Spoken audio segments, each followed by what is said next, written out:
Welcome to an episode of Blackboard Hebrew, a visual guide to ancient and modern Hebrew.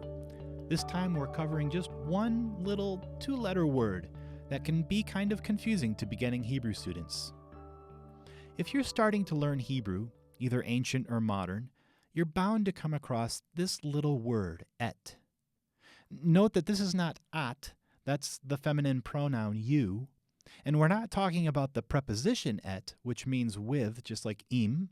No, the little particle we're talking about, sometimes spelled with a segol and sometimes with a tsere, doesn't actually translate to anything in English, but it does have meaning.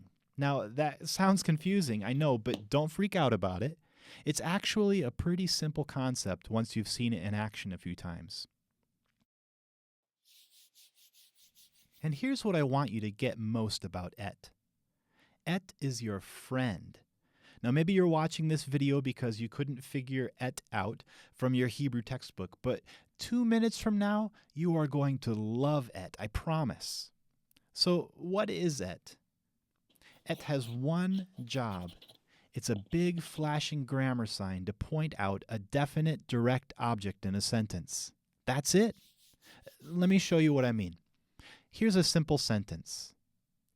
Moshe threw a stone. In this sentence, threw is, of course, the verb. Moshe is the subject, the one doing the action of the verb, and a stone is the direct object, upon which the action of the verb is done. In Hebrew, it looks like this. Moshe zarak even. Now, even in this case is indefinite. That is, it's not a specific stone that you've met before, just any old stone, a stone. Of course, if even was definite, not just a stone, but the stone, in Hebrew you add the definite article. Moshe zarak ha-even. Moshe zarak ha-even.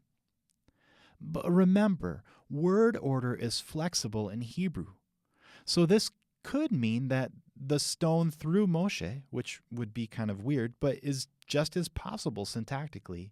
In fact, you can put the words in this sentence in just about any order you want, and therefore there's only one surefire way to know which definite noun is the direct object. It's whichever one comes immediately after et. Again, why is the et there? It's there to tell you that the very next word is a definite direct object. So no matter how we shuffle the sentence around, this is going to still mean that Moshe threw the stone, because the et tells us that the stone is still the direct object. So really, that's the main idea. But let me summarize a few features of et. First of all, et only appears before definite direct objects, not indefinite ones. Also, et does not appear before indirect objects like li, to me. It only appears before the direct object. Next, remember that names are also definite. So if a name is the direct object, like Mariam, then even though it doesn't have the definite article, ha, it still takes et if it's the direct object. And finally, et always comes directly before its definite direct object, never spaced out from it by other words. Okay, let's do one more example, this time with biblical Hebrew. You might recognize this sentence. Bereshit bara Elohim et hashamayim ve'et haaretz. That's the first sentence in the Bible, Genesis chapter 1, verse 1. And here's the verb, bara, created. And then following the verb, we have three nouns, Elohim, hashamayim, and haaretz, God, the skies, and the land. But how do we know which of these nouns did the creating and which ones got created?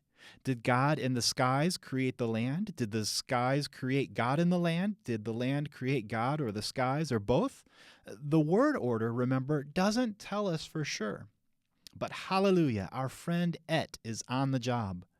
These two ets tell us that the skies and the land are both objects of the verb bara, while Elohim, which is a definite noun but without an et, is the subject. Therefore, we know for sure that this is saying that God is the one who created the skies and the land.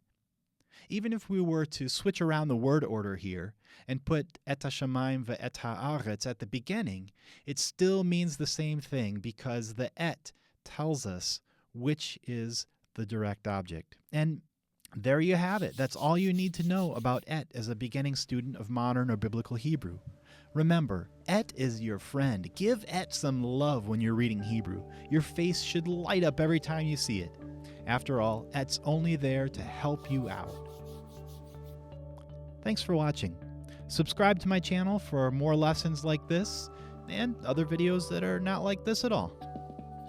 And always remember, love your Hebrew.